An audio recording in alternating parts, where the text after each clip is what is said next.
আসসালামু আলাইকুম ভাইয়া। ওয়ালাইকুম আসসালাম। কেমন আছেন ভাইয়া? ভালো, আপনি কিন্তু অনেক ভালো ভাইয়া।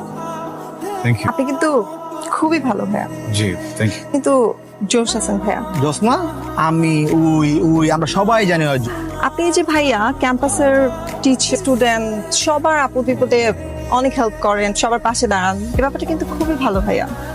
একটু সাইডে যাবে, আমি একটু কথা বলবো। হ্যাঁ, কিসে পড়ো? আমি ফার্স্ট ইয়ার থার্ড সেমিস্টার। তুমি জানো আমি কিসে পড়ি? হ্যাঁ জানি তো, ফোর্থ ইয়ার ফাইনাল সেমিস্টার পড়েন। আর আমার একটা জিনিস কি মনে হয় জানেন ভাইয়া, আপনি ইচ্ছে করে ফাইনাল পরীক্ষাটা ভালো দেন না, তাই না ভাইয়া? আপনার আসলে ক্যাম্পাসের জন্য অনেক মায়া, আপনি মনে হয় ক্যাম্পাসটা ছাড়তে চান না, রাইট? কথা শেষ। না না ভাই, আরেকটা কথা ছিল। একটা বলতে চাইছিল, ওটা শেষ। যেতে বলছি না তোমাকে, যাও। পাওয়া যায় ক্যাম্পাসে কোনো মায়া তো ডরে কথা বলতে চায় না। এই একটা মায়া পাওয়া গেছে যে ওর লগে আয় কথা কইলো, আবার ভালো টালো অনেক কিছু কইলো। ভালো, তাহলে নামটা খাওয়ালি না এই জায়গায়?